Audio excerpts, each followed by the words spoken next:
J'ai récupéré mon empire un jeudi matin à minuit une, pendant que mon mari dormait. Il pensait m'avoir éliminé. Il pensait avoir tout prévu. Il n'avait lu aucun des contrats qu'il avait signés. Je suis ingénieur.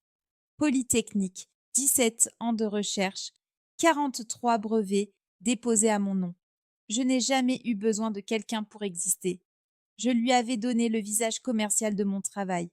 Par amour, ce mot que j'ai depuis rayé de mon vocabulaire opérationnel. Le point de rupture n'a pas été une dispute, il n'a pas été une trahison découverte dans un message. Ce fut un email, corporatif, froid, parfaitement formaté. Vos fonctions prennent fin à compter de ce jour. Signé de mon propre nom de famille qu'il portait par contrat. J'ai lu cet email une fois, une seule. J'ai posé mon téléphone, j'ai ouvert mon carnet, j'ai consulté la 4e colonne, celle intitulée Contingence, celle que j'avais rédigée 18 mois plus tôt, le soir où j'avais observé la façon dont il écoutait une autre femme. Pas avec les oreilles. J'ai souri, un sourire imperceptible, destiné à personne. Le sourire d'une ingénieure qui vient de voir une équation se vérifier dans la réalité. J'ai composé le numéro de mon avocat. Abonnez-vous, car ce que j'ai fait ensuite prouve que je ne suis pas la victime ici. Dites-moi en commentaire d'où vous m'écoutez. La belle famille Le Mercier avait une certitude absolue. Novaéter leur appartenait de droit familial, pas juridiquement, dans leur logique propre, naturelle, indiscutable. J'avais épousé Bastien. Bastien était un Le Mercier. Les brevets, les contrats, les 30 millions de chiffres d'affaires annuels, tout entrait dans leur patrimoine tacite. C'était leur raisonnement. Je l'avais compris très tôt. J'avais continué à sourire. Marguerite Lemercier, la mère, appelait le bureau tous les vendredis, pas pour parler affaires, pour prendre des nouvelles, ce qui signifiait, dans son vocabulaire opérationnel, vérifier l'état des comptes et calculer ce qu'elle pouvait demander la semaine suivante. J'ai documenté chaque appel, date, heure, montant évoqué. J'ai constitué un dossier de 117 pages. Édouard, le cadet, utilisait la carte de représentation de Noveter. 2 fois, puis 3, puis régulièrement. Des dîners au Grand Véfour, un week-end à Biarritz, une montre chez Vacheron Constantin. J'ai laissé faire. J'ai photographié chaque relevé bancaire. J'ai noté les montants dans la colonne actifs récupérables. Bastien présentait cela comme de la générosité familiale. C'est ma famille, Adrienne. On partage. J'ai souri, j'ai hoché la tête, j'ai ouvert mon carnet. Il prenait parce qu'il me croyait trop occupée pour regarder. Il prenait parce qu'il me croyait trop douce pour réagir. Une femme dans son laboratoire à 22 heures ne surveille pas ses comptes. C'était leur théorie. Ils avaient tort sur les 3 points. J'ai analysé chaque mouvement. J'ai documenté chaque anomalie. J'ai photographié chaque document compromettant. Je ne disais rien. Je servais le café lors des déjeuners du dimanche à Neuilly. Je posais des questions aimables sur leurs projets. Et dans ma tête, je calculais. En 26 mois, j'ai constitué un dossier complet. Valeur documentée des actifs détournés, 432 000 €, avec preuve, date, signature de chaque transaction, certifié par un expert comptable indépendant. Je n'étais pas passive. J'étais en train de construire un arsenal. Ils avaient les mains dans les tiroirs. Moi, j'avais les yeux sur les caméras. Le moment de rupture est arrivé un dimanche de septembre. Pas de manière dramatique, avec la banalité glaciale des vraies trahisons. Marguerite avait organisé un déjeuner à Saint-Germain-en-Laye. Nappe blanche, argenterie familiale. Ce décor bourgeois entretenu, comme un argument d'autorité. J'avais observé leur train de vie depuis des mois. Leurs dépenses dépassaient leurs revenus réels de 40%. Après le dessert, Marguerite avait posé sa tasse.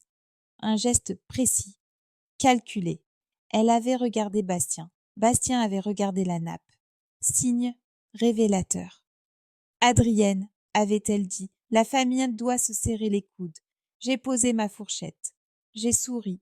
Édouard avait investi dans une start-up technologique sans due diligence. 800 000 €, perdus intégralement. Il avait utilisé les fonds d'un investisseur privé qu'il avait présenté, sans mandat, comme partenaire de Noveter. Mon nom avait été utilisé. sans mon accord. Marguerite attendait que j'absorbe la perte dans les comptes de Novetter, que je signe un accord de solidarité familiale, rédigé par un notaire de province, visiblement jamais relu avec soin. Pour Édouard, avait dit Bastien sans lever les yeux, c'est mon frère. J'ai pris le document, j'ai lu l'article 7, alinéa 2. Une clause de solidarité passive. Elle m'engageait personnellement sur les dettes futures de la société d'Édouard. Pas seulement les 800 000 € actuels, les dettes futures, illimitées. J'ai reposé le document sur la nappe blanche. J'ai souri. Je vais le faire relire par maître Fournier. Protocole habituel. Bastien a levé les yeux. Une lueur d'irritation, très vite contrôlée. C'est de la famille, Adrienne, pas un contrat commercial. Tout est un contrat, Bastien. Abonnez-vous, car ce que j'ai fait ensuite prouve que je ne suis pas la victime ici. Ce dossier, 117 pages d'appels documentés, 432 000 € d'actifs détournés, une clause d'article 7 jamais signée de ma main, constitue la preuve que chacun de mes actes était une mesure d'autodéfense légale et documentée. Pas une vengeance. Une réponse calibrée, préparée, irréfutable. Dites-moi en commentaire d'où vous m'écoutez. Ce soir-là, j'ai téléphoné à maître Fournier. Je lui ai lu l'article 7 alinéa 2. J'ai entendu un silence. Puis, Madame Voss-Lemercier, il voulait vous ruiner proprement. J'ai répondu. Je sais, et maintenant, j'ai la preuve écrite de leur intention, signée par leur propre notaire. J'ai rangé le document non signé dans la colonne contingence, avec la date, avec les noms, avec les témoins présents à table. Ils m'avaient tendu l'arme. J'avais simplement eu la discipline d'attendre le bon moment pour m'en souvenir. Ils fêtaient, je travaillais. C'est la différence fondamentale entre ceux qui pensent avoir gagné et ceux qui ont effectivement gagné. Les premiers ouvrent le champagne, les secondes ouvrent les dossiers. Ce soir-là, pendant que Bastien dînait avec Inès Marchetti au Grand Véfour, j'ai vérifié la réservation, j'ai conservé le relevé. Je me suis installée à la table de travail de ma chambre au rue Jean-Berlin. Lampe basse, café noir. 422 pages de documents répartis en 6 chemises de couleurs différentes. Chaque couleur correspondait à un angle d'attaque. Rouge, les transferts de brevets vers Etherhold SAS, illégaux, documentés, irréfutables. Bleu, la procuration générale, celle qu'il avait utilisée comme une clé, celle dont j'avais rédigé chaque limite avec soin 18 mois plus tôt, précisément pour que son abus soit immédiatement qualifiable. Vert, les relevés bancaires de Novetter.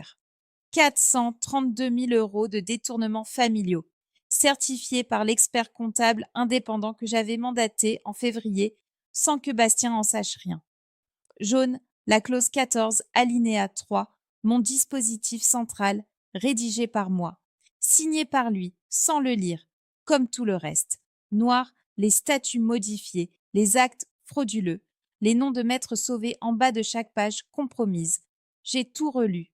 Une dernière fois, pas par doute, par discipline. Une ingénieure ne lance pas une structure sans vérification finale, même quand elle connaît le résultat par cœur, le nœud dans la gorge. Il était là, je l'ai noté, je l'ai ignoré. Les émotions sont des données. Elles ne gouvernent pas, elles s'enregistrent. J'ai pensé à une seule question, une seule, celle qui comptait. Ai-je toléré assez longtemps? La réponse était simple. J'avais toléré exactement le temps nécessaire pour constituer un dossier irréfutable. Pas une heure de plus, pas une heure de moins. La tolérance n'était pas de la faiblesse, c'était de la précision. À 22h17, j'ai composé le numéro de maître Fournier.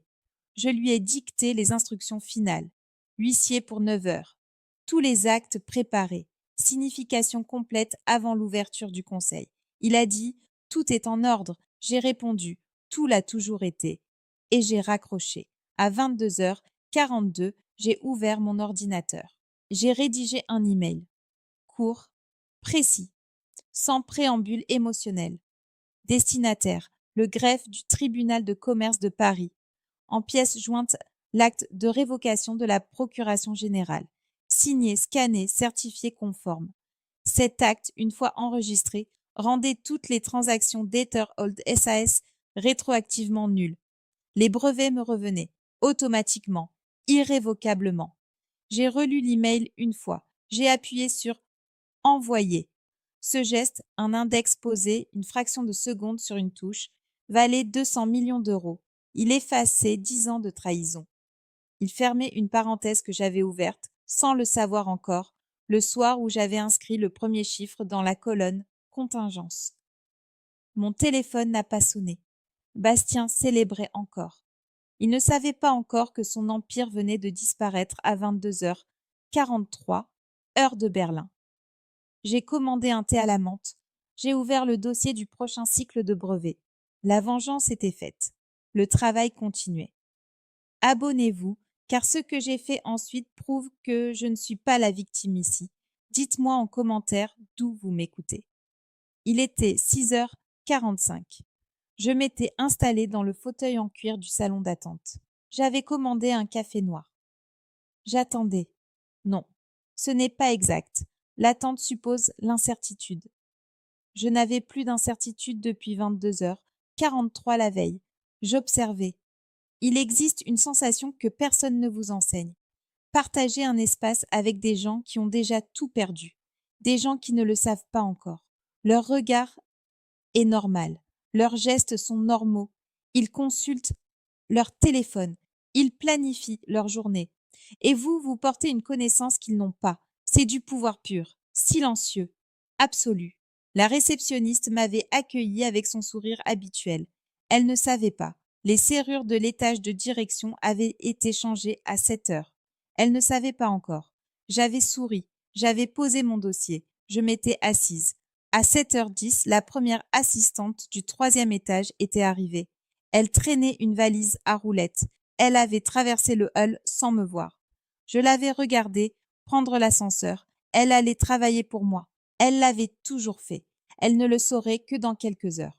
À 7h22, j'avais reçu la confirmation de maître Fournier. Tout était en ordre. Le greffe avait enregistré les actes à 23h15. Les documents étaient exécutoires depuis minuit une précise. J'avais posé mon téléphone. J'avais regardé Paris par la baie vitrée, le ciel de plomb, la Seine au loin. Cette ville que j'avais appris à lire comme un dossier technique, froide, précise, sans pitié. J'avais pensé à Bastien, peut-être debout, choisissant son costume, se regardant dans la glace avec les yeux d'un homme qui croit avoir gagné. J'avais pris une gorgée de café. Le café était excellent. La tour me répondait bien ce matin-là. Le nœud dans la gorge, il était là, fidèle, ponctuel. Je l'avais noté mentalement, je l'avais ignoré. Les émotions sont des données, je les enregistre, je ne leur obéis pas. Il restait 2 heures avant le conseil. 2 heures pendant lesquelles ils vivraient encore dans leur fiction. Je n'allais pas les en priver prématurément. La patience est l'outil le plus redoutable d'une ingénieure. Plus que les brevets, plus que les clauses, la patience de laisser l'adversaire avancer pendant que vous avez déjà fermé toutes les issues derrière lui. Je me suis levée, j'ai rajusté mon tailleur ivoire, j'ai pris mon dossier, j'ai pris l'ascenseur. Bastien est arrivé à 7h45. Je l'ai vu depuis le couloir vitré du 4e étage. Son costume Brioni bleu marine, sa démarche de quelqu'un qui croit posséder l'espace qu'il traverse. Inès Marchetti à sa droite. Maître Sauvé, légèrement en retrait. 3 silhouettes qui marchaient vers un mur sans le savoir. J'ai observé. J'ai souri imperceptiblement. J'ai noté l'heure. Bastien a sorti son téléphone dans le hall. Il a composé un numéro. Je n'entendais pas, mais je connaissais ce numéro, celui de sa mère. Marguerite Lemercier à Neuilly, en robe de chambre, attendant l'appel de la victoire. Il gesticulait légèrement. Ce sourire de surface que j'avais appris à lire comme un texte technique.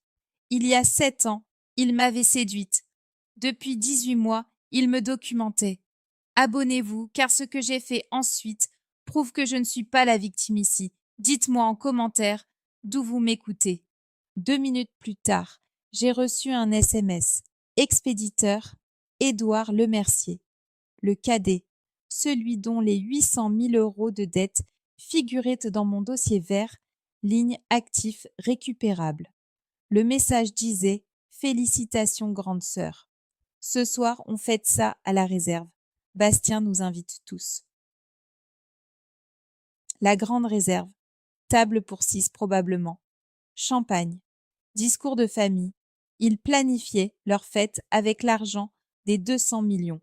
L'argent qui n'existait plus dans leurs mains depuis minuit une. J'ai posé mon téléphone. C'est l'ironie fondamentale de leur situation. Ils dépensaient, dans leur tête, une fortune déjà partie.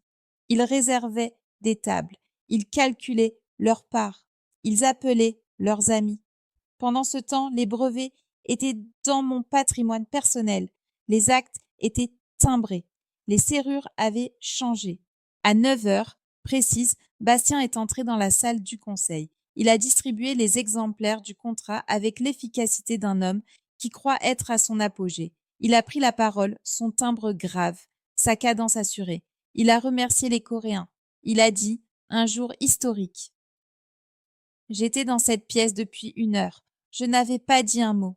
Je tenais mon dossier. Je regardais leur visage. J'écoutais chaque phrase prononcée sur des actifs qui n'existaient plus dans leurs mains. Chaque mention des brevets. Chaque chiffre, 200 millions d'euros, répété avec l'assurance de gens qui ne lisent pas les clauses. Ce n'était pas de la cruauté. C'était de la précision clinique. Je laissais la pression monter. Je laissais leur certitude atteindre son sommet. Plus haute est l'arrogance au moment de la chute, plus définitive est la chute. J'ai attendu que Bastien termine sa phrase d'introduction. Puis j'ai ouvert le dossier. Il y a un art que personne n'enseigne à Polytechnique. L'art de mentir sans mentir. Ce n'est pas du mensonge. C'est de la retenue, calculée. Une sélection précise de ce que l'on révèle, de ce que l'on tait, de ce que l'on laisse croire. J'avais pratiqué cet art pendant 18 mois. Ce soir-là, au dîner de Neuilly, j'ai failli le perdre. Marguerite Lemercier avait invité 20 personnes. Sa façon de marquer un territoire. Le salon sentait l'encens de diptyque et l'argent ancien. Bastien était rayonnant. Il ignorait tout de ce que j'avais signé la veille avec maître Fournier. Il versait le pomérol avec la générosité d'un homme qui croit posséder le lendemain. C'est Édouard qui a posé la question. Il n'y avait aucune malice dans sa voix, juste l'inattention brutale des gens qui ne doutent de rien. Adrienne, ton expert comptable, Maillet, c'est ça? Il a appelé le bureau ce matin. Il voulait joindre Bastien directement. Pourquoi faire au juste? Le verre dans ma main, le vin à la surface parfaitement immobile. Ma main ferme, absolument ferme. J'ai pris une fraction de seconde, une seule, celle que prend un processeur pour recalculer une trajectoire. Une question de provision fiscale sur les licences asiatiques. Ai-je répondu? Rien d'urgent. Je le rappelle lundi, maître Fournier m'avait interdit tout contact avec l'expert comptable depuis 10 jours pour protéger l'étanchéité du dossier. Édouard ne pouvait pas savoir cela. Personne dans cette pièce ne le savait. Marguerite avait regardé Bastien. Bastien avait regardé son assiette. Réflexe ancien, celui d'un homme qui vérifie les réactions de sa mère avant d'en former une propre. « Tu gères ça directement maintenant ?» avait dit Marguerite avec ce sourire de façade qu'elle affûtait depuis 30 ans. « J'ai toujours tout géré directement », ai-je répondu. Un silence de 2 secondes. Puis une autre conversation a pris le dessus, comme toujours dans ces dîners. La surface lisse des mondanités qui recouvrent tout. Le nœud dans la gorge, il était là, fort ce soir-là, plus fort que d'habitude. Je l'ai noté, je l'ai ignoré. Abonnez-vous, car ce que j'ai fait ensuite prouve que je ne suis pas la victime ici. Dites-moi en commentaire d'où vous m'écoutez. À 22 heures, de retour dans la voiture, j'ai envoyé un message à maître Fournier. 6 mots. Cloisonnement à maintenir jusqu'à jeudi. Il a répondu en moins d'1 minute. Compris. Rien ne filtre. J'ai posé mon téléphone. J'ai regardé les lumières de Paris défiler par la vitre. Il m'avait regardé pendant 3 heures. Il n'avait rien vu. Ce n'était pas de la chance. C'était de la discipline. La même discipline qui permet de soutenir une charge de 10 tonnes sur une structure en apparence ordinaire. Les ingénieurs ne cèdent pas sous pression. Ils calculent les marges. Les miennes étaient suffisantes. J'avais souri toute la soirée. C'est là le vrai travail, pas les dossiers, pas les clauses, le sourire devant ceux qui ne savent pas encore ce que vous avez construit contre eux. Cela s'est produit un mardi soir, 10 jours avant le conseil. J'étais à la table de travail de mon bureau à domicile. Porte fermée. Dossier rouge ouvert, celui des transferts de brevets, les preuves les plus sensibles. Bastien était censé dîner avec Inès Marchetti jusqu'à 23 heures. J'avais vérifié la réservation. Table au nom de Lemercier, pour 2 personnes, à la maison Rostang. À 20h42, j'ai entendu la porte de l'appartement. Le bruit a traversé le couloir. La serrure, ses pas, reconnaissable entre mille. Il était rentré 4,28 minutes trop tôt. J'ai fermé le dossier rouge. En 4 secondes, j'ai posé mon ordinateur par-dessus. J'ai verrouillé le tiroir de gauche, le tiroir des originaux, avec la clé que je portais autour du poignet depuis 18 mois, dissimulée sous le cadran d'une montre Cartier. Geste répété 300 fois, 5 secondes, pas une de plus. La poignée de la porte de mon bureau a bougé. Bastien est entré, cravate desserrée, une légère rougeur aux joues que je connaissais. Champagne, probablement, pas beaucoup, assez pour affaiblir sa vigilance, insuffisant pour brouiller sa perception. Tu travailles encore. Toujours, ai-je dit, sans lever les yeux de l'ordinateur. Il est entré dans la pièce. J'ai entendu ses pas. Direction. La bibliothèque du fond. Il cherchait quelque chose. Il cherchait souvent des choses dans mon bureau. Depuis quelques semaines, je l'avais noté, sans réaction. Une variable de plus. Tu as vu mon passeport? Il doit être dans un de tes dossiers. Tu ranges tout ici. Tiroir de droite. Chemise beige. Documents administratifs. Sa main a effleuré le bureau en passant. Il a regardé le dossier sous mon ordinateur portable. J'ai soutenu son regard sans bouger, sans modifier ma respiration. Les ingénieurs savent une chose que les autres ignorent. Dans un système sous tension, le moindre mouvement parasite génère une alarme. Je n'ai pas bougé. Tout va bien, a-t-il dit. Projet de licence pour Singapour, délai serré, rien d'inhabituel, un mensonge parfaitement inutile. Il ne lirait jamais les dossiers Singapour, il ne les avait jamais lus. C'est précisément pour cela que j'avais choisi ce prétexte 18 mois plus tôt. Il a trouvé le passeport. Il a refermé le tiroir. Il s'est arrêté une seconde derrière moi. J'ai senti sa présence dans mon dos avec la précision d'un capteur. 5 secondes, 6, 7, puis il est sorti. J'ai attendu que ses pas s'éloignent dans le couloir, que la porte de la chambre se ferme. J'ai attendu 90 secondes supplémentaires, par discipline. Puis j'ai rouvert le dossier rouge. Ce moment-là, cette proximité entre le désastre et la victoire, n'était pas de la peur. C'était quelque chose d'autre, quelque chose que je n'aurais jamais admis à voix haute. Une clarté absolue, la conscience aiguisée de celui qui joue une partie où chaque seconde compte, et le plaisir froid, presque clinique, de savoir que l'on est meilleur que l'adversaire dans ce jeu qu'il croit maîtriser. Il était à 50 centimètres de la preuve de sa propre chute. Il n'avait pas su regarder. Il m'appelle sans cesse, mais le compte bancaire est plein. Qu'auriez-vous fait à ma place? Auriez-vous eu le courage de signer ce papier? Cela soit commencé par un mot de passe. 8 caractères, un chiffre, une majuscule, le mot de passe que Bastien utilisait depuis 3 ans pour accéder au serveur central de Noveter. Ce mot de passe avait été révoqué à minuit, une précise, par ordre automatique, d'un protocole que j'avais configuré 18 mois plus tôt. Il ne le savait pas encore. À 6h42, j'étais déjà dans le hall. Mon café, mon dossier, ma patience. Mon téléphone a vibré. Un SMS du système de surveillance, accès refusé. Identifiant, B. Lemercier. Tentative, 3. J'ai posé le téléphone, j'ai souri dans ma tasse. Il essayait d'accéder au fichier. Une précaution de dernière minute. Le réflexe d'un homme qui sent quelque chose sans pouvoir nommer quoi. J'avais anticipé ce réflexe. Je l'avais documenté dans la colonne « Comportement prévisible ». Page 42. À 7h02, il a appelé le service informatique. J'avais prévu cet appel. Ce matin-là, le service informatique répondait à une autre direction. la mienne. À 7h08, Édouard Lemercier a utilisé la carte de représentation de Novetter chez un fleuriste rue de Rivoli. 3 roses blanches, 18 €. La carte a été refusée. J'ai reçu la notification.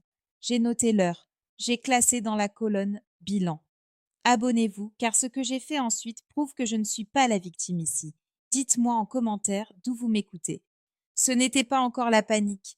C'était le premier froid, ce moment précis où un homme qui croit tenir quelque chose sent la résistance, la friction imperceptible de la réalité contre la fiction. À 7h20, son SMS est arrivé. Problème avec le serveur. Tu sais quelque chose? J'ai attendu 4 minutes. J'ai répondu 3 mots. Je regarde ça. J'ai posé le téléphone. Il m'avait demandé de l'aide, comme si j'étais encore son technicien de service. Comme si 18 mois de dossier n'avaient pas eu lieu. Comme si une clause 14 alinéa 3 n'existait pas. J'ai repris mon café. J'ai attendu. Bastien est entré dans le hall à 7h45. Il m'a vu. Une seconde de paralysie. Puis il a recomposé son visage avec la rapidité d'un professionnel. Il s'est approché. Sa démarche était normale. Ses épaules légèrement contractées. Signe révélateur. Tu es là de bonne heure. J'ai toujours été là de bonne heure, Bastien. Inès Marchetti s'était arrêtée 2 mètres derrière lui. Son regard allait de moi à Maître Fournier, de Maître Fournier à l'huissier, près de la fenêtre. Elle avait compris quelque chose. Je le voyais dans ses mains. Ses mains serraient son sac. Les mains trahissent toujours ce que le visage dissimule. Bastien, lui, n'avait pas encore regardé Maître Fournier. Il cherchait dans mes yeux une confirmation. Je lui ai donné un visage parfaitement neutre, professionnel, le visage d'une ingénieure un jeudi matin. Il a regardé l'huissier. Son visage a changé. Qu'est-ce qu'il fait là? Il travaille, ai-je dit. Sa voix a baissé d'un registre. Ce n'était plus le timbre de conférence. C'était l'avertissement. L'homme qui sent le terrain se dérober et choisit l'intimidation. Adrienne, qu'est-ce que tu as fait? J'ai regardé mon téléphone. 6h42, 7h02, 7h08. Chaque tentative d'accès, chaque carte refusée, chaque appel paniqué au service informatique, chaque SMS envoyé depuis l'appartement de Neuilly. J'avais tout documenté, jusqu'au bout. Tu m'as envoyé un email hier soir, ai-je dit. Je l'ai lu attentivement. Il a serré la mâchoire. Une veine, légèrement visible, sur sa tempe droite. Tu n'as aucun droit d'être ici. Tu n'es plus. Présidente de Novetter? Depuis quand exactement? Le silence. Maître Sauvé était arrivée dans le hall. Elle s'était arrêtée net en voyant Maître Fournier. Il s'était regardé une fraction de seconde. Ce regard entre avocats qui signifie « nous sommes de chaque côté d'une catastrophe ». Bastien a sorti son téléphone. Il appelait. Marguerite, probablement. Marguerite à Neuilly, qui prenait son café avec la certitude, tranquille, de la victoire. La conversation a duré 40 secondes. Je n'entendais pas les mots. Je voyais son visage. La couleur qui changeait par paliers, du rose au gris, du gris vers quelque chose sans nom. Marguerite avait essayé d'appeler le bureau à 7h30. Sa ligne avait été redirigée vers mon assistante directe, réintégrée dans mon équipe à minuit 2. Mon assistante avait répondu avec la politesse froide des gens qui ont reçu des instructions précises. Bastien a raccroché. Il m'a regardé avec une expression que je n'avais jamais vue en 10 ans. Pas de la colère, pas du mépris, quelque chose de plus nu et de plus vrai, de la peur. Comment tu as... J'ai lu les contrats, Bastien, tous les contrats. À cet instant précis, les portes automatiques du hall se sont ouvertes. 2 hommes en costume sombre sont entrés. Derrière eux, une femme en tailleur gris avec un cartable officiel. Derrière elle, un 3e homme avec un badge rectangulaire à la veste. Monsieur Renard, l'huissier à ma gauche, a redressé ses épaules. La signification allait commencer. Dans 20 secondes, elle serait publique, officielle, irrévocable. Sous les yeux des assistantes, des vigiles, d'Inès Marchetti, dont les mains ne lâchaient plus son sac. Le téléphone dans la poche de Bastien a vibré.